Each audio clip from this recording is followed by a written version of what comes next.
사람들은 힘들고 어려워도 땀을 흘려 돈 버는 일을 마다하지 않습니다.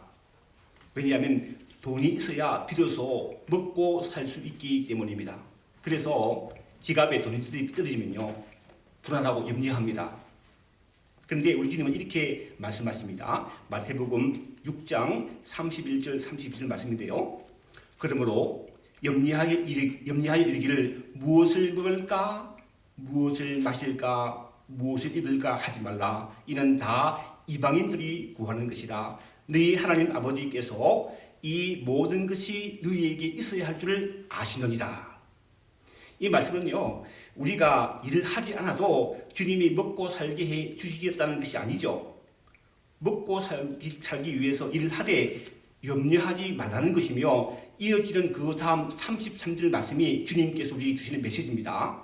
읽어보면요, 그런즉 너희는 먼저 그의 나라와 그의 의를 구하라. 그리하면 이 모든 것을 너희에게 더하시리라. 이 말씀의 의미는 분명합니다. 삶의 우선순위를 하나님께 먼저 두고 살면 하나님께서 우리가 먹고 살 수 있도록 책임져 주신다는 이야기죠. 그런데 여기서 먼저 그의 나라와 그의 의를 구한다는 것을 쉽게 말하면요, 내 뜻대로 사는 것이 아니라 하나님 뜻대로 사는 것을 말합니다. 그렇다면 우리를 향한 하나님의 뜻이 무엇일까요? 여러 가지로 말할 수 있겠지만 그 대표적인 것은 출애굽기 20장에 기록된 하나님께 주신 10가지 계명, 즉 10계명이라 할 수 있고, 우리 주님은 10계명을 두 가지로 요약하여 이렇게 말씀하셨습니다.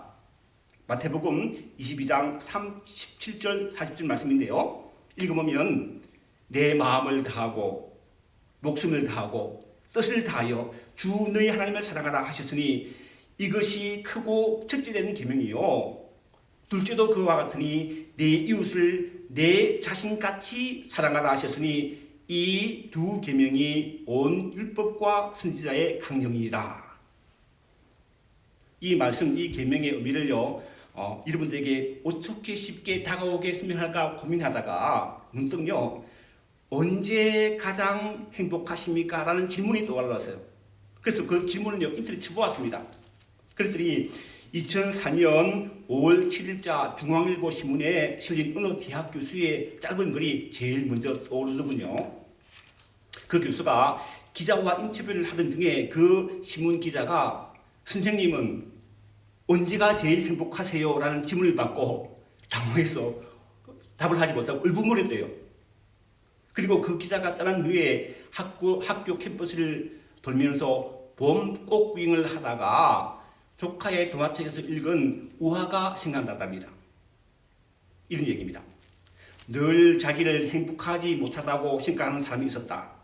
아침에 일어나면 아이들이 시끄럽게 싸우고, 직장에 나가면 상사에게 애산맞고, 부인은 늘 잔소리 뿌리고, 사는 게 너무 재미없었다. 드디어 그는 길을 떠나 행복의 나라로 가기로 했다. 사흘을 걷고 드디어 행복의 나라까지 가는 중간 지점까지 갔고, 이제 사흘만 더 가면 행복의 나라에 도착할 수 있었다. 그런데 그가 숲속에서 잠든 사이 장난꾸러기 요정이 그의 구두쿠를 반대 방향으로 돌려놓았다. 아침에 일어나 구두쿠가 향한 대로 다시 사흘길을 걸어간 그는 드디어 행복의 나라에 도착했다.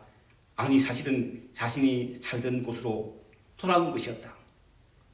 그러나 그 행복의 나라에서 그는 건강하게 자라는 아이들이 있고, 아침에 나갈 직장이 있고, 늘 옆에서 지켜주는 아내가 있어 행복하고 기쁘게 살았다.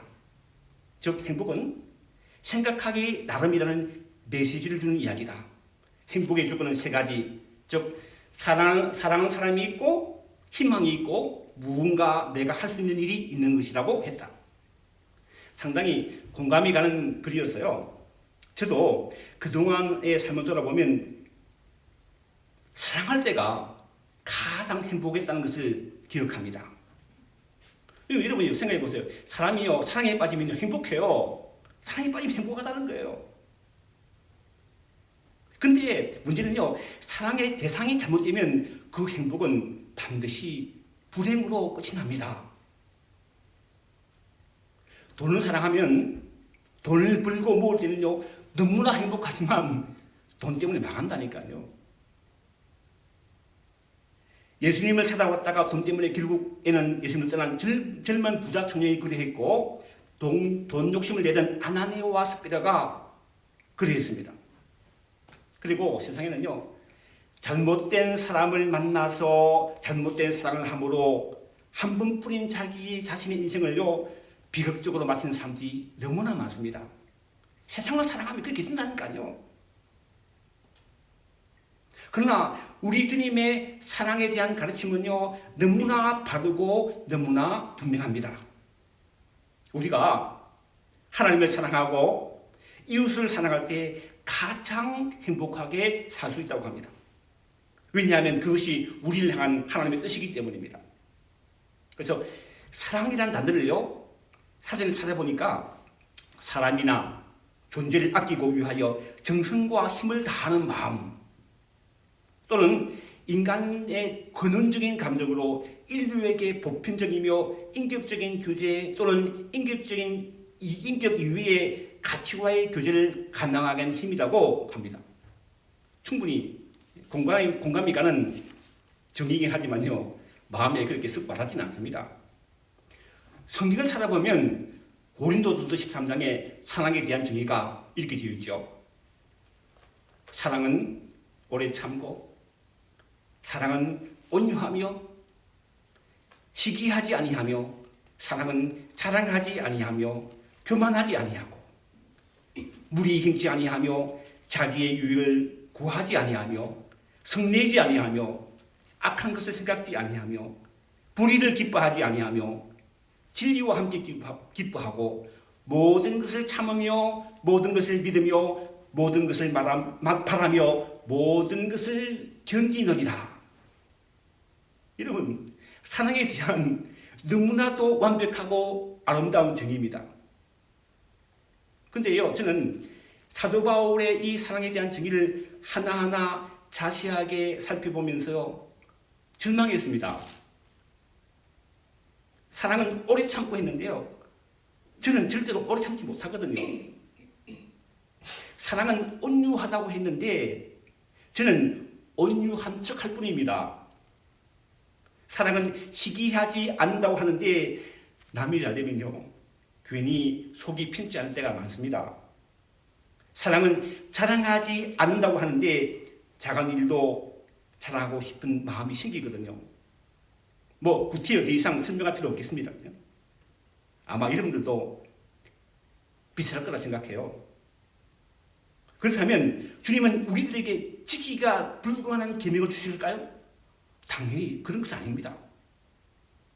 우리가 하나님을 사랑하고 이웃을 사랑하는 것이 가능하니까 계명으로 주신 것입니다. 성경을 보면 하나님을 사랑하고 이웃을 사랑하는 믿음의 사람들이 아주 많이 있습니다. 히브리서 11장의 믿음장의 대표적인 예인데 믿음의 조상 아브라함부터 시작해서 이삭, 야곱 그리고 모세 등 수많은 사람들이 믿음으로 살았는데 이 사람들은요 한결같이 하나님을 사랑하고 이웃을 사랑하는 사람들이었습니다. 그 속에서 여러분 그들이 특별한 삶이 아니었어요. 야고보서는요 믿음의 선지자 엘리야를 가리켜 우리와 성령이 같은 사람이로되라고 합니다. 믿음의 사람 엘리야도 우리와 같이 똑같이 연약하고 부족한 인간이었다는 것입니다.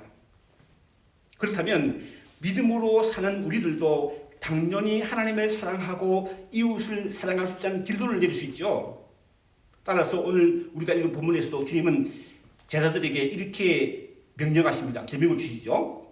새 계명을 너희에게 주노니 서로 사랑하라. 내가 너희를 사랑한 것 같이 너희도 서로 사랑하라. 여기서 저는요 두 가지 질문을 하게 됩니다. 하나는 주님은 무슨 의미로 새 계명이라고 하실까 하는 것입니다. 계명이라는 말은 어떤 사회나 집단에 속한 사람들이 꼭 지키도록 요구된 규정을 말하는데 일찍이 여호와 하나님은 아브라함의 자손으로 선택받은 이스라엘 자손들에게 민족들에게 레위기 19장 18절에서 이렇게 명령하셨습니다. 계명을 주셨죠. 읽어보면 원수를 갚지 말며 동포를 원망하지 말며 내 이웃 사랑하기를 내 자신과 같이 하라. 나는 여호와니라 하셨습니다. 그러니까 이스라엘 민족에게 여호와 하나님의 선택을 받은 같은 동포, 같은 민족인 유대인을요 사랑하는 거예요. 사랑하라는 거예요. 그런데 주님이 우리들에게 보여주신 사랑은요 달랐습니다. 주님은 비단 이스라엘 민족만을 사랑한 것이 아니라 이방인, 즉 모든 민족, 모든 사람을 사랑하셨다고 말씀하십니다. 요한복음 3장 16절 말씀이죠. 하나님이 세상을 이처럼 사랑하사 독생자를 주셨으니 이는 그를 믿는 자마다 멸망치 않고 영생을 얻게 하려 하십니다. 하나님이 그 아들을 세상에 보내신 것은 세상을 심판하려 하심이 아니요 그로 말미암아 세상이 구원을 받게 하려 하십니다. 여러분, 처음 이 말씀을 들은 유대인들은요 정말 깜짝 놀랐고 말이 안 되는 것이라 여겼습니다. 왜냐하면 하나님은 자기 민족만을 사랑하신다고 철석같이 믿고 있었기 때문입니다. 그러나 여기서 말하는 세상, 즉 코스모스는요 유대인과 이방인을 포함한 온 인류를 가리키는 것으로 주님은요 우리 모두를 예외 없이 하나같이 사랑하신 것입니다. 또 다른 질문은 주님은 왜 내 이웃을 사랑하라 하지 않고 자들을 향하여서 서로 사랑하라고 하셨을까 하는 것입니다. 그죠? 여러분 어떻게 생각하세요? 그 질문에 대한 제 답은요 서로 사랑하는 것이 이웃을 사랑하는 전초전이기 때문입니다. 가까이 있는 형제, 즉 동료를 사랑하지 않고는 이웃을 사랑할 수 없기 때문이죠. 그래서 주님은 계속 반복하여 강조하십니다. 요한복음 12장 12절 말씀 보시면요. 내 계명은 곧 내가 너희를 사랑한 것 같이 너희도 서로 사랑하라 하는 이것이니라. 요한복음 15장 17절 말씀과 같은 말씀입니다. 내가 이것을 너희에게 명하면 너희로 서로 사랑하게 하려 합니다. 세상에 보면요, 친형제들끼리 굉장히 사이좋게 지내죠. 사이좋게 지내다가도 사소한 일로 다투기도 많이 하죠. 예를 들면 부모로부터 상속을 많이 받을 재산이 많은 자식들은요 형제들끼리 아예 원수가 되기도 합니다. 주님의 제자들도 마찬가지였어요. 주님의 제자들도 그릇빛하면 누가 크냐라는 문제가 서로 다투었고 주님이 이제 예루살렘에 올라가시면 새로운 나라를 거신하실 터인데 그때 높은 자리를 차지하기 위해서 눈에 보이지 않는 치열한 경쟁을 벌이기도 했습니다. 우리나라 말에 이런 말이 있잖아요. 가화만사성. 무슨 말이죠? 집안이 화목하면 모든 일이 잘 이루어진다는 거예요. 그런 뜻이죠. 이웃을 사랑하는 것도 마찬가지 원리입니다. 예수 믿는 사람들끼리 서로 사랑하지 않으면 이웃도 진정으로 사랑할 수 없는 것입니다. 그러므로 이웃을 사랑함으로 하나님의 뜻을 이루는 행복한 삶을 살면 무엇보다도 예수 믿는 우리가 서로 사랑해야 하는 것입니다. 그런데 여러분이요, 믿는다고 하는 우리도 서로 사랑하는 것이 결코 쉽지 않음을 경험적으로 압니다. 앞서 말씀드린 것처럼 예수님의 제자들도 우리와 다를 바가 없었습니다. 그런 제자들을 향하여 주님은 서로 사랑하는 비결을 가르쳐 주시는데 그것은요, 내가 너희를 사랑한 것 같이라는 말입니다. 주님이 우리를 사랑하신 것 같이 형제를 사랑하라는 것이죠. 우리 교회 보면 우리 교회 이제 청년들이 있는데 이제 결혼 정년기가 되었고 이게 한 사람이 결혼하면 결혼이 계속 이어질 것 같아요. 그런데 청년들 당사자는 자신들만 서로 좋아하면 결혼한다고 하겠지만 부모 입장에서는 좀 달라요. 부모 입장에서는요, 내 사랑하는 자녀의 배우자가 될 사람이 사람의 집안을 봅니다. 보게 돼요. 집안을 본다는 이야기는 그 집안이 훌륭한 가문이나 경제적으로 안정되게 잘 사는 걸 보는 말이 아니라 배우자가 될 청년이 건강한 가정에서 자라나는 걸 본다는 거예요. 우리나라 말 이 말이 있잖아요. 사랑을 받아본 사람이 사랑한다라는 말이 있는 것처럼 부모의 사랑을 듬뿍 받으며 자란 사람이 자신의 배우자를 사랑하고 자기 자식을 바르게 사랑할 가능성이 아무래도 높기 때문이죠. 여러분, 우리 믿는 그리스도인이 서로 사랑하는 것도 바로 이와 같은 우리가 그대로 적용됩니다.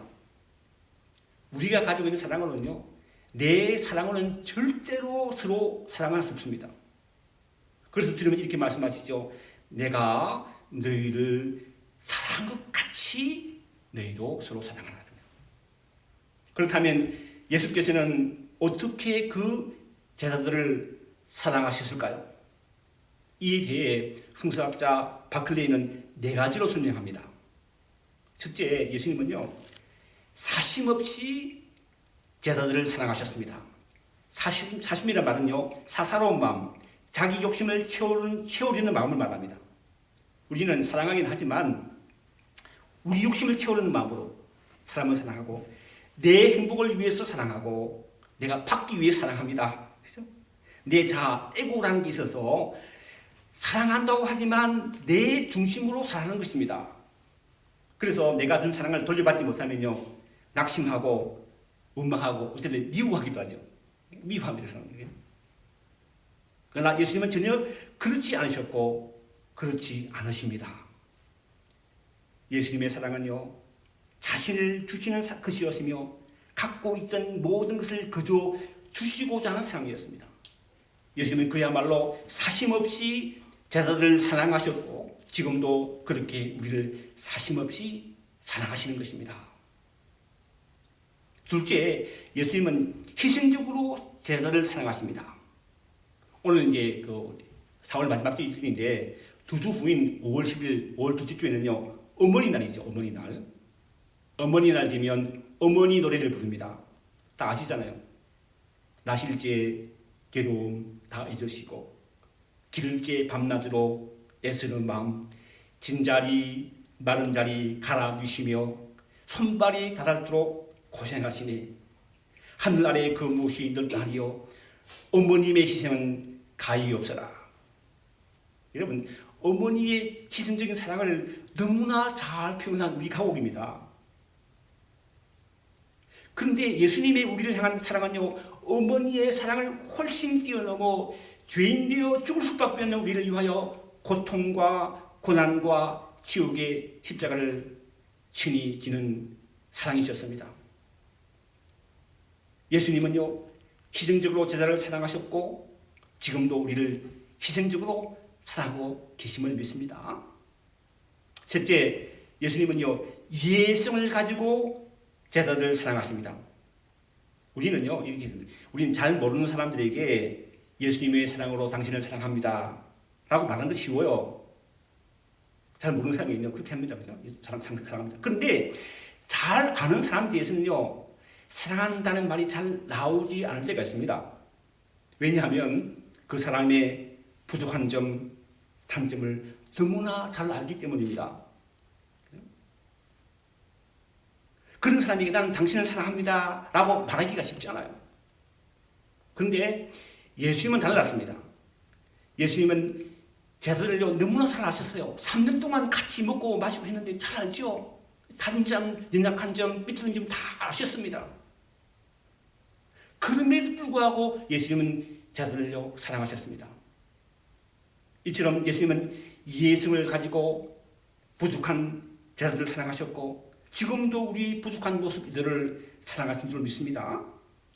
넷째, 예수님은 용서함으로 제자들을 사랑하셨습니다.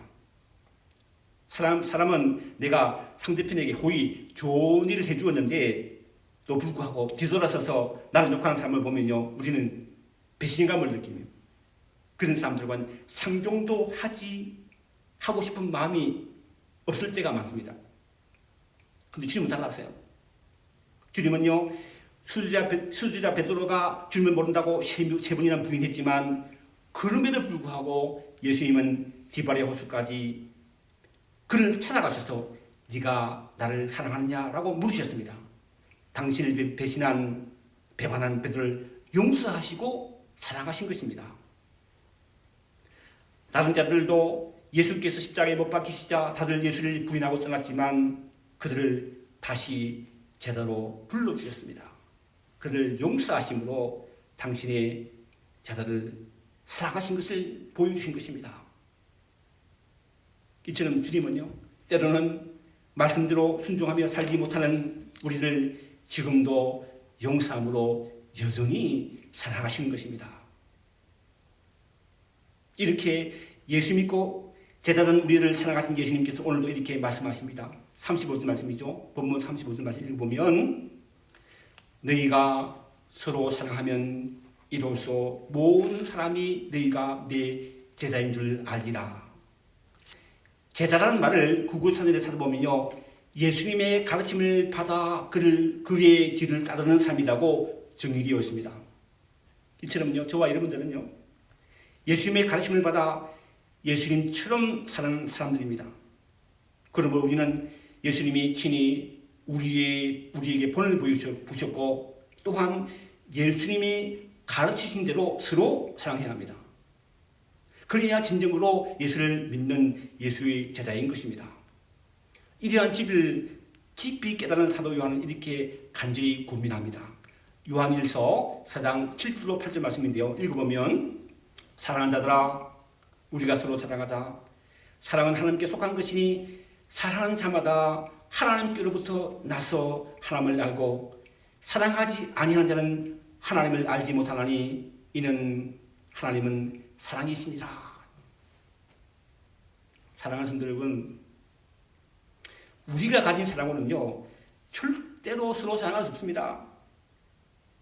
우리에게는 그 능력이 없어요. 힘이 없다는 거예요. 할 수 없다는 거예요. 그래서 사도 요한일서 5장 19절 이렇게 고백합니다.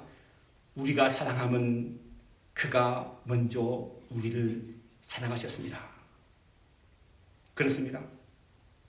우리는요 예수님의 크고 놀라운 사랑을 이미 받았고 지금도 받고 있으며 앞으로도 받을 것입니다.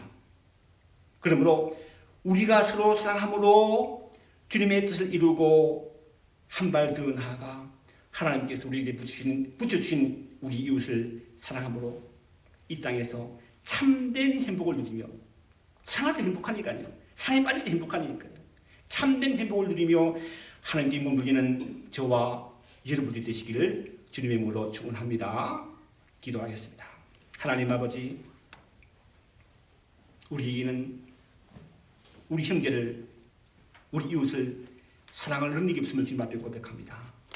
주님께부터 바른 사랑을 가지고 그 사랑으로 우리 형제를 사랑하고 이웃을 사랑함으로 이 땅에서도 참된 행복을 누리며 하나님께 문제는 은혜의 삶, 믿음의 삶, 사랑을 삶을 살 수 있도록 축복해 주옵소서. 예수님의 이름으로 기도합나이다. 아멘.